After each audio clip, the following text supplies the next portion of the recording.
Hello everyone. सो हमने अपने पिछले लेक्चर में कॉलिगेटिव प्रॉपर्टीज़ देखी। To be precise 4 colligative properties देखी जो यहाँ मैंने लिखी हुई है अभी तक। एंड उसमें हमने देखा कि how they depend on number of solute particles. ठीक है, इसको अगर मैं एकदम इन terms of number of solute particle देख लूँ तो हमने इसको भी मैंने अप्रॉक्सीमेटली कैसे लिखा था, मैं लिखा था moles of solute by moles of solvent. ठीक है, ऐसा लिखा था। और डाइल्यूट सोल्यूशन है, कहा था कोई भी कॉलिगेटिव प्रॉपर्टी देखो ये मोल्स ऑफ सल्यूट पार्टिकल पर डिपेंड करती है, राइट। जैसे ये इस पे मोल्स ऑफ सल्यूट मतलब नंबर ऑफ सल्यूट, ये भी डिपेंड करता है और ये भी, चारों प्रॉपर्टी जो है नंबर ऑफ सल्यूट पार्टिकल पर डिपेंड करती है। So based on that we have some expectation of property. जैसे एक सिंपल सिचुएशन में आपको बताता हूँ कि let's say we have 1 molal, ठीक है, we have 1 molal KCl solution।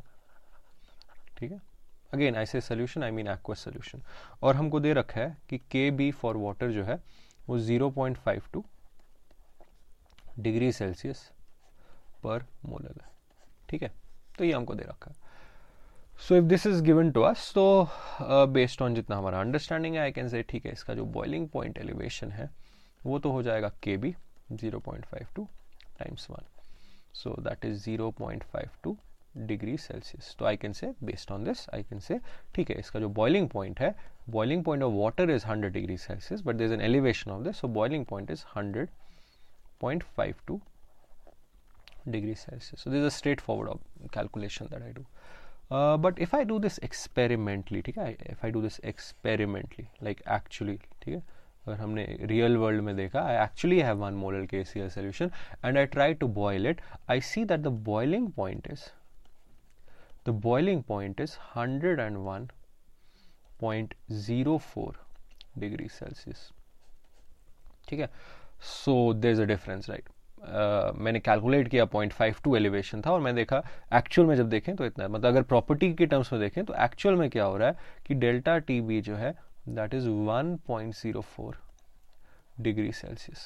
ठीक है, so I'm expecting or calculating it to be 0.52 degree Celsius, like this is what I am calculating, right। ये मैंने कैलकुलेट किया, एकदम जो फॉर्मूले थे वो यूज किया और कैलकुलेट किया, और ये जो है ये मैंने ऑब्जर्व किया। मैंने कहा ठीक है कैलकुलेट तो वो सब ठीक है लेकिन ऑब्जर्व अगर देखें तो ऑब्जर्व तो कुछ और ही कर रहा है। टू बी फेयर अगर मैं इसको कंपेयर भी करूं तो मतलब 2x है ना, मतलब ट्वाइस हो रहा है कि जितना भी यहाँ कैलकुलेट हुआ है उसका ट्वाइस है। तो मैंने देखा KCl में जब भी मैं करूँ ऐसा ही हो रहा है, और ये सिर्फ एलिवेशन बॉइलिंग पॉइंट में नहीं है, फ्रीजिंग में भी ऐसा हो रहा है। जितना भी मैं कैलकुलेट कर रहा हूँ वो ट्वाइस हो रहा है। ये अगर मैं ऑस्मोटिक प्रेशर की बात करूँ, जितना मैं एक्सपेक्ट कर रहा था ऑस्मोटिक प्रेशर उसका ट्वाइस है। मतलब मैं कह रहा हूँ कि KCl में क्या हो रहा है continuously based on this KCl में what is happening is the observed colligative property, ठीक है, the observed colligative property is equal to twice of calculated or expected, I can say calculated colligative property। ठीक है, again this is true for KCl की। KCl में every time this is happening, every time I try to figure out any colligative property मैं calculate तो कर लेता हूँ लेकिन observe हमेशा इसका twice करता हूँ। ठीक है, तो now let's try to understand कि ऐसा क्यों हो रहा है। ठीक है, let's see। तो अगर हम किसी भी कॉलिगेटिव प्रॉपर्टी को देखें तो हमने क्या कहा, कॉलिगेटिव प्रॉपर्टी की अगर हम बात करें हमने कहा 2 चीज पे डिपेंड करती है कि सॉल्वेंट आपके पास कैसा है, राइट। कैसा है मतलब उसका नेचर क्या है, केमिकल प्रॉपर्टीज क्या है, और दूसरा हमने कहा नंबर ऑफ सल्यूट कि सल्यूट कितना है। एंड ऑफ कोर्स सॉल्वेंट तो चेंज नहीं हो रहा, KCl ऐड करने से वाटर तो चेंज नहीं होगा। If there is a problem, there is a problem of number of solute particles. Basically number of solute particle जो है वो ज्यादा है, जितना हमको लग रहा है उससे ज्यादा है। कितना ज्यादा है, ट्वाइस ऑफ दैट। तो फिर हम प्रिडिक्ट करते हैं या ऑब्जर्व भी कर सकते हैं, लेकिन अभी अगर थ्योरेटिकली प्रिडिक्ट करें तो हम कहते हैं कि देखो एक्चुअल में देखो क्या हो रहा है। ठीक है, let me move on to the new page. हम कह रहे हैं कि अगर KCl को देखें, ठीक है, अगर हम फिर से एनालिसिस शुरू करें, हम कह रहे हैं हम ऐड तो कर रहे हैं KCl, कितना KCl ऐड कर रहे हैं, 1 मोल ऐड कर रहे हैं। लेकिन KCl जैसे ही हम पानी में डालते हैं it dissociates to K plus and Cl minus, right. And अभी तो हमने 1 मोल ऐड किया लेकिन सल्यूट कितना है, देखो जब ये 1 मोल पूरा डिसोसिएट होगा, राइट, ये अगर पूरा डिसोसिएट हो जाएगा ये तो इसका 1 मोल देगा, और इसका भी 1 मोल दे देगा, राइट। तो हमने तो सिर्फ इतना, ठीक है, this is what we added, like this is what we added and based on which हमने colligative property calculate करी। लेकिन actual में solution में क्या चल रहा है, solution में तो ये चल रहा है कि this is what is there, like we have 2 moles, so naturally जो colligative properties आएंगी वो तो 2 moles के लिए आएंगी ना। that is why हम कुछ ऐसा देख रहे हैं कि हम 1 मोल की प्रॉपर्टी कैलकुलेट कर रहे हैं लेकिन प्रॉपर्टी तो 2 मोल की आ रही है, बिकॉज इतना 1.04 कब आएगा, जब ये चीज 1 की जगह 2 होगी, राइट। और ये चीज 1 की जगह 2 क्यों होगी, बिकॉज KCl जो है it will dissociate into 2 ions, right. So I hope this is clear. So that is why the observed property is more than the calculated property, because actually the number of particles are twice as much as what was added. To understand this further, if I look at MgCl2, ठीक है, MgCl2 को अगर मैंने water में डाल दिया, this will dissociate into Mg+2 plus twice of Cl minus. That means again the same thing. अगर मैंने इसका 1 मोल ऐड किया to some quantity of water, this will completely dissociate into 1 mole of this and 2 moles of this, right? Simple stoichiometry. तो हमने add कितना किया, add हमने 1 मोल किया, और सोल्यूशन में कितने मोल्स है, सोल्यूशन में 3 मोल्स है। तो MgCl2 के लिए I can always say observed property, right, observed, again when I से प्रॉपर्टी मतलब colligative property, is thrice, right, is thrice the calculated property. तो समझ आ रहा है, हर एक सल्यूट के लिए कुछ अपनी अपनी प्रॉपर्टी, अपना अपना एक फैक्टर आएगा ना, कभी ज्यादा आएगा कभी कम आएगा, और वो किस पे डिपेंड करेगा, नंबर ऑफ पार्टिकल पे, ठीक है। तो इसको फॉर्मलाइज करते हैं तो हम कह देते हैं कि किसी भी सोल्यूशन की अगर हम बात करें तो उसमें 2 चीजें हैं, ठीक है। एक तो है उसमें ऑब्जर्व्ड कॉलिगेटिव प्रॉपर्टी, ठीक है, और दूसरी चीज है उसमें कैलकुलेटेड कॉलिगेटिव प्रॉपर्टी, ठीक है। हम कह रहे हैं कि ये चीज जो है this equal to actual number of solute particles, ठीक है, divided by added number of solute particles. I hope ये चीज क्लियर है। जैसे हमने कहा ना, एक्चुअल नंबर क्या है, KCl में एक्चुअल कितने सल्यूट पार्टिकल है, 2, हमने ऐड कितना किया, 1 KCl। MgCl2 में कितने, 3, और हमने ऐड किया 1, तो वही प्रॉपर्टी का रेशियो है। तो ये एक फैक्टर है, ठीक है। तो इस चीज को हम कहते हैं वैंट हॉफ फैक्टर, ठीक है, this is known as van't Hoff factor, ठीक है। तो अगर हम 3 सॉल्ट्स देखें, ठीक है, if I give you 3 salts, NaCl, MgCl2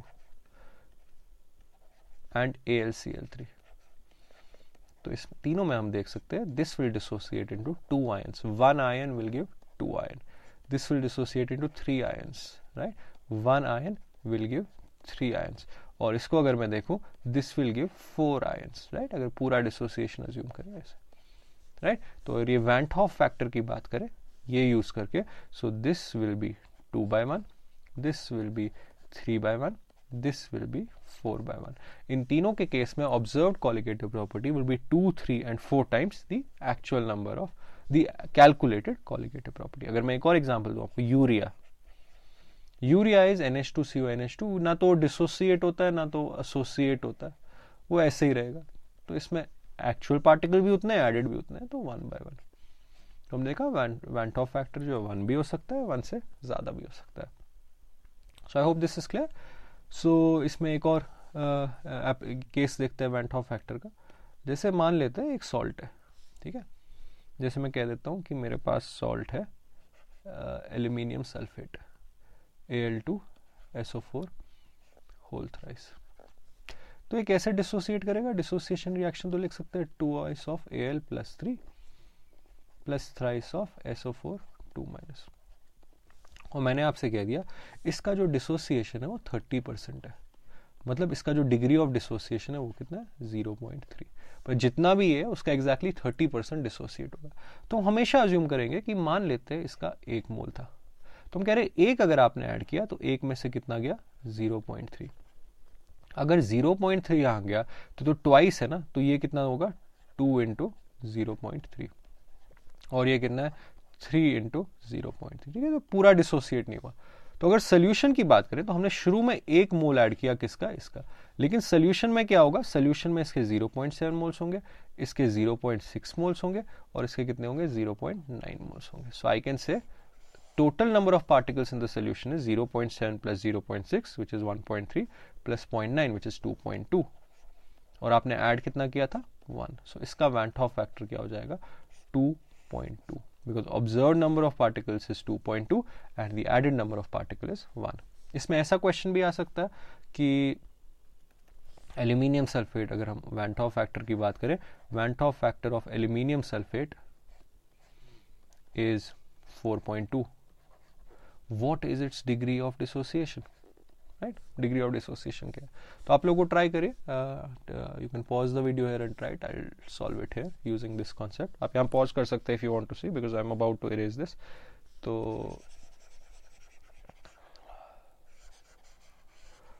let's see how to do this।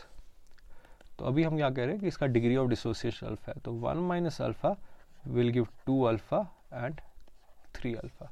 So total number of particle कितना हो गया 1 minus alpha plus 2 alpha, right, 1 minus alpha plus 2 alpha plus 3 alpha, that is 1 plus 4 alpha. Initially particles कितने थे, initially the number of particle were 1, तो ये आ गया ना van Hoff factor, ये किसके बराबर है 4.2। इसको अगर हम सॉल्व करेंगे will say alpha is equal to 3.2 by 4, that is 0.8। So van 't Hoff factor is 0.8। Sorry, degree of dissociation alpha जो पूछा गया था वो कितना आ गया 0.8। तो हमको अगर अल्फा दे रखा हो, जैसे हमने पिछले एग्जांपल में देखा, हम van 't Hoff factor calculate कर सकते हैं, और अगर वैन 't Hoff फैक्टर दे रखा हो तो हम अल्फा कैलकुलेट कर सकते हैं, ठीक है। I hope this is clear. एक और एग्जाम्पल, एक जनरल एग्जाम्पल देख लेते हैं कि मान लेते हैं कि हमारे पास एक सॉल्ट है, एक इलेक्ट्रोलाइट है, जनरल इलेक्ट्रोलाइट AX/BY, ठीक है। इसका डिग्री ऑफ डिसोसिएशन अल्फा है, ठीक है, डिग्री ऑफ डिसोसिएशन अल्फा दे रखा है। We need to find I in terms of alpha. तो इसकी मैं डिसोसिएशन इक्वेशन ऐसे लिख सकता हूँ XA plus y plus YB minus x. तो इसमें हम कह देंगे कि हमेशा वैसे ही करना है, 1 मोल से स्टार्ट करें, हम कहेंगे 1 minus alpha gives X alpha gives Y alpha। So number of particles are 1 minus alpha plus X alpha plus Y alpha divide by originally कितने पार्टिकल थे, बस एक ही ऐड किया था, ये क्या आ गया I, right. So we can say I is basically 1 plus alpha times X plus Y minus 1। और अगर उल्टा क्वेश्चन होता, अल्फा पूछ रखा होता in terms of I, we can say that alpha is I minus 1 upon X plus Y minus 1, ठीक है। तो अभी अगर हम कॉलिगेटिव प्रॉपर्टीज को रिविजिट करें, if we try to revisit the colligative properties, हाँ, तो अगर हम कॉलिगेटिव प्रॉपर्टीज को देखें तो अभी हम इसमें ऐसे एक चीज कर सकते हैं, हम कह सकते हैं कि जितने सल्यूट पार्टिकल हम ऐड करते हैं एक्चुअल में उससे ज्यादा होते हैं, कितने टाइम ज्यादा होता है वैन 't Hoff फैक्टर। तो इन सब कॉलिगेटिव प्रॉपर्टीज को, ठीक है, if I look at all these colligative properties, all these colligative properties can be written like this, like इसमें I can say I here, I can put an I here, I can put an I here and I। तो सारी colligative properties को मैं ऐसे कर सकते हैं, हम कह सकते हैं कि एलिवेशन, बॉइलिंग पॉइंट में जो एलिवेशन होगा वो Kb टाइम्स मोलालिटी नहीं होगा, जितनी मोलालिटी हमको पता है उतना नहीं होगा, एक्चुअल में उससे ज्यादा होगा। कितना ज्यादा होगा, जितना है फैक्टर है, ठीक है। तो इसमें आगे बढ़ते हैं, let's look at more questions from this, ठीक है। तो ये अभी हमने एक एग्जांपल देखा। So let me give you a situation where we have 4 solutions। we have urea solution, we have NaCl solution, we have MgCl2 solution, and we have Na3PO4 solution। Couple of things, they are all equimolal, ठीक है, concentration सबकी same है, इक्विमोलल aqueous solutions, ठीक है, they are all equimolal aqueous solutions। तो urea तो dissociate नहीं होगा। तो अगर हम वैन टॉप फैक्टर की बात करें, I hope it is clear, इसका वैन टॉप फैक्टर 1 है, इसका वैन टॉप फैक्टर 2 है, इसका van't Hoff factor is 3 and ये डिसोसिएट 4 आयन में करेगा, इसका वैन टॉप फैक्टर इज 4, ठीक है, ये इनके वैन टॉप फैक्टर है। तो जो 4 कॉलिगेटिव प्रॉपर्टीज है उस पे क्वेश्चंस पूछे जाएंगे, लाइक इन चारों में से, ठीक है, हमको बताना है which of these 4 has maximum value of osmotic pressure, ठीक है, pi. We know that pi is equal to CRT। C तो सबका सेम है, ये भी इक्विमोल 1 मान लो, सबके लिए कॉन्सेंट्रेशन 1 है, लेकिन कॉन्सेंट्रेशन 1 तो 1 मोल आपने सल्यूट का ऐड किया है ना, लेकिन जब सोल्यूशन में जाएगा इसके तो 4 मोल हो जाएंगे, इसके 3 मोल हो जाएंगे, तो इफेक्टिव कॉन्सेंट्रेशन किसकी सबसे ज्यादा है? इसकी, right, because this will be 4 times, if you add 1 mole of each you will have 4 molar solution of this, so I will say maximum osmotic pressure जो है वो Na3PO4 का होगा। दूसरी चीज बॉइलिंग पॉइंट। बॉइलिंग पॉइंट की अगर बात करें तो बॉइलिंग पॉइंट कॉलिगेटिव प्रॉपर्टी नहीं है, लेकिन एलिवेशन ऑफ बॉइलिंग पॉइंट तो है। Elevation of boiling point is kbm। तो अगेन मोलालिटी सबकी सेम है, सब एक्वस सोल्यूशन है, तो kb भी सबका सेम है, तो बॉइलिंग पॉइंट उसका सबसे ज्यादा होगा जिसमें सल्यूट पार्टिकल सबसे ज्यादा हो। सब में आप सल्यूट पार्टिकल तो 1 मोल ऐड कर रहे हो, राइट, लेकिन इसमें इफेक्टिवली क्या हो रहा है? 2 मोल, इसमें 3 मोल और इसमें 4 मोल। तो अगेन सबसे ज्यादा सल्यूट किस में ऐड किया? इसमें। सबसे ज्यादा एलिवेशन किस में हो जाएगा? फिर इसी में हो जाएगा। तो आंसर इसका भी क्या है? Na3PO4। तीसरा है freezing point. Freezing point again is not a colligative property. Colligative property is depression of freezing point. वो क्या है? KFM। तो सबसे ज्यादा डिप्रेशन किस में होगा? जिसमें सबसे ज्यादा नंबर ऑफ पार्टिकल, और वो तो हमने अब देख लिया कि सबसे ज्यादा पार्टिकल इसमें, तो इसमें डिप्रेशन सबसे ज्यादा होगा। Like decrease in freezing point will be maximum. तो फ्रीजिंग पॉइंट तो इसका मिनिमम हो जाएगा ना, this will have minimum freezing point because decrease है ना, ये तो डिक्रीज है, नेगेटिव कॉलिगेटिव प्रॉपर्टी है। सो फ्रीजिंग पॉइंट तो है, वो तो इसका फिर मिनिमम हो जाएगा। सबसे कम डिक्रीज किस में होगा? जिसमें सबसे कम पार्टिकल्स है वो तो इसमें होंगे, राइट। सो इसका डिक्रीज मिनिमम होगा, तो इसका फ्रीजिंग पॉइंट मैक्सिमम होगा। Urea. Fourth, vapour pressure. Vapour pressure भी अगेन कॉलिगेटिव प्रॉपर्टी नहीं है, but the one that corresponds to this is relative lowering, like delta P/P is mole fraction of solute. Mole fraction solute तो सबका same ही होना चाहिए, right, सब में same number of moles है, तो आइडियली लोअरिंग तो सब में सेम होना चाहिए, लेकिन effectively number of solute particle तो सबसे ज्यादा इसमें है ना, तो सबसे ज्यादा लोअरिंग इसमें होगी, राइट। तो सबसे कम वेपर प्रेशर इसमें होगा ना, it will have the minimum vapour pressure, because again this is also a negative colligative property. तो सबसे ज्यादा डिक्रीज इसमें है, that means minimum vapour pressure जो है वो इसमें, सबसे कम डिक्रीज इसमें, तो मैक्सिमम वेपर प्रेशर जो है वो इसमें।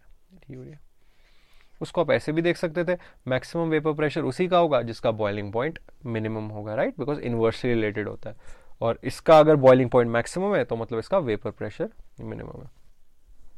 आई hope this is clear. And one more thing that we should know with regard to the van't Hoff factor, there are solutes which might associate. एक एग्जाम्पल है एसिटिक एसिड का। Acetic acid जब benzene में होता है,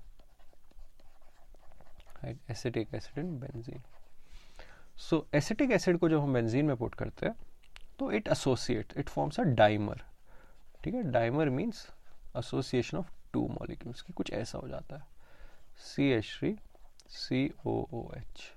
ठीक है, ये हो जाता है होल ट्वाइस।